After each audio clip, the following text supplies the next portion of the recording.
"What are you afraid of, then?" I whispered, slowly letting out the full breath I had taken. Rather than answer me with the words I longed to hear, she inched her own face closer to mine. My throat burned and ached, the venom flowed under my tongue, and I felt my fist clench inside her fragile little hands. Without another thought I did the opposite of what the monster inside was begging me to do. I fled. I ran with immeasurable speed back to the shadows and stared at her, wondering how many more times her life would be in danger today. As I looked at the pain on her face, I knew my earlier assumption had been correct. She was afraid I was going to leave her, and in a moment of weakness I had just confirmed that fear. "I'm sorry, Edward," I heard her whisper. Her voice was so soft, but she knew I would hear. She already knew me so well. The agony that seared through me as I watched her silence the thirst that had only moments ago been completely overwhelming. "Give me a moment," I said, no longer afraid of hurting her but figuring we both needed time to collect ourselves. Knowing it would calm me as it always did, I listened to the sound of her heartbeat. When it had once again slowed to its normal pace I walked deliberately slowly toward her, willing her not to be afraid of me or of my leaving again. I sat down in front of her, crossing my legs and mirroring her position. I smiled at her and tried to convey how much I wished I could stay beside her always. "I am so very sorry." I wanted her to understand that my quick retreat was only for her protection, but now more than ever I didn't want to frighten her with the reality of my deplorable desire. "Would you understand what I meant if I said I was only human?" She nodded, though for the first time all day she didn't attempt a smile. She was starting to understand. I could feel her pulse speed up again, smell the adrenaline course through her veins. Though I hadn't imagined it possible, it only made her smell more desirable. I smiled sarcastically at the irony. She was finally afraid of me and it only made me want her more. "I'm the world's best predator, aren't I?" I said with a smirk. "Everything about me invites you in, my voice, my face, even my smell. As if I need any of that." With a sudden rush of excitement at the knowledge that there was no reason to hide anything from her anymore, I jumped to my feet and ran with all my strength around the meadow and stood once again in the shade. "As if you could outrun me," I laughed, feeling some kind of sick pleasure and finally sensing her fear of losing me was greater than any fear I could incite in her. Without thinking about the ramifications, I ripped a thick branch from the tree that was sheltering me and threw it against another tree. I listened to the deafening sound as it shattered, then raced to her side again, feeling something akin to adrenaline in my own lifeless veins. "As if you could fight me off," I teased. It was only then as reality started coming back to me that I began to take in her expression. Everything stopped. The excitement faded and my own momentary joy dissolved as I looked into Bella's eyes and for the first time, saw real fear. Bella was terrified. Of me. And it was my own fault. My triumph turned to defeat, as the horror of what I had just done sank in. I'd always meant to show her what I was capable of, but what was I thinking, not giving her any warning at all? I'd let the excitement take over and cloud my judgment. And now Bella sat unmoving, paralyzed with fear, waiting for my next move. "Don't be afraid," I murmured pathetically, wishing there was nothing for her to fear. "I promise." My voice trailed off as I tried to find the words to reassure her that there was no danger. I was more in control in that moment than I had been all day, watching her, feeling her hurt. Her fear-filled blood more potent than it had ever been. I forced myself to take a deep breath, fill my entire being with her scent. As the burn threatened my will and urged me to act, I stared at Bella's innocent and terrified face and silenced it, determined not to let it rule me any longer.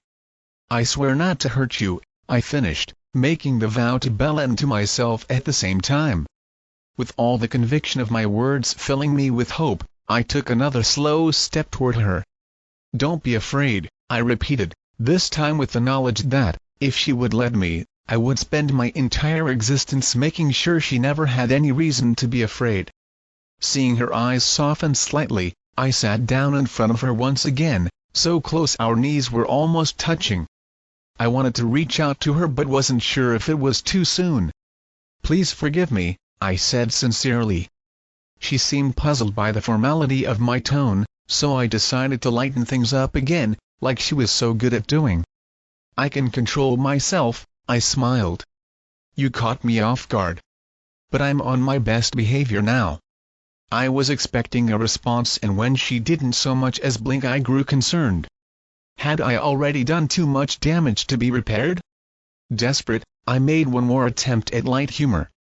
"I'm not thirsty today, honestly," I winked, happy my overindulgent hunting trip yesterday made that fact true, at least as far as my actual physical need was concerned. Finally her frozen expression broke and I reveled in the sound of her laughter, even if there was still something off about it. I wasn't yet sure if she was ready to touch me again, but I couldn't help myself.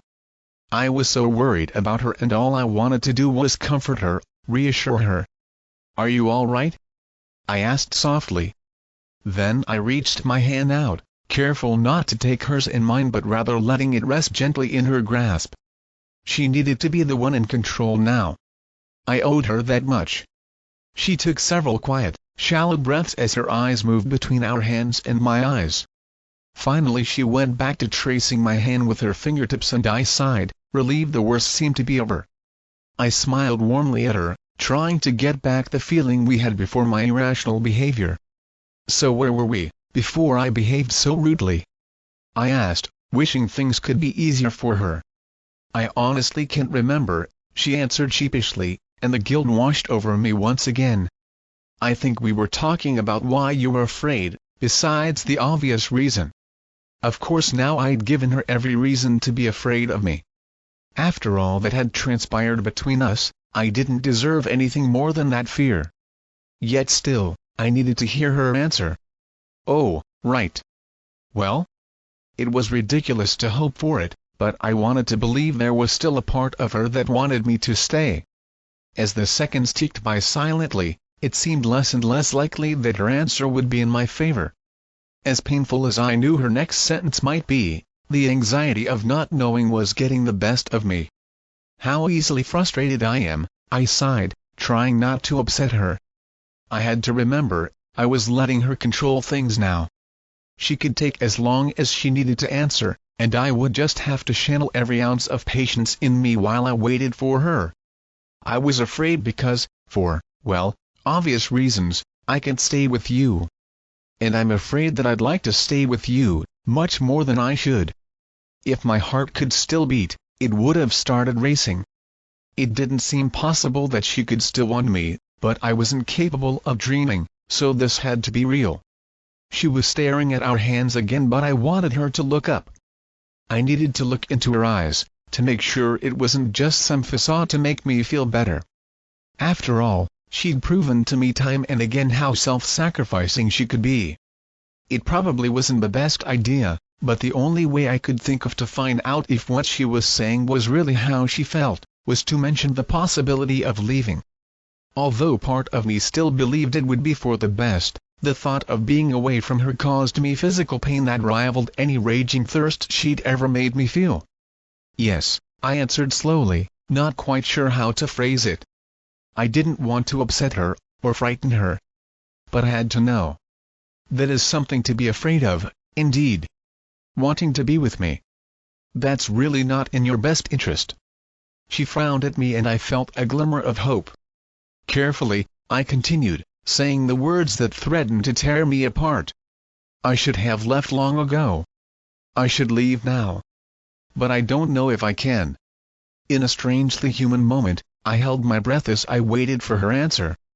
"I don't want you to leave," she mumbled, her eyes still refusing to meet mine.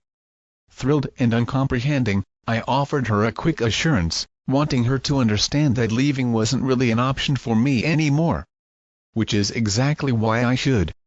But don't worry. I am essentially a selfish creature. I crave your company too much to do what I should. There was no keeping anything from her anymore.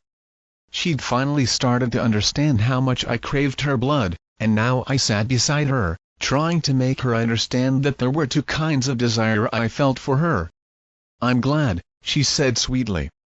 As much as I'd been keeping the relentless monster at bay, I couldn't forget his existence, and in that moment my urge to protect this innocent girl overcame my desire to be with her. "Don't be," I said, perhaps a bit too harshly, as I pulled my hand away from her as gently as I could manage. My touch seemed to be distracting her, and I needed her to understand what I was about to say. "It's not only your company I crave," I said, looking away, embarrassed once again by my weakness. "Never forget that. Never forget I am more dangerous to you than I am to anyone else." I felt her eyes searching my face, yet in that particular moment of honesty, I couldn't bear to see what her eyes would reveal.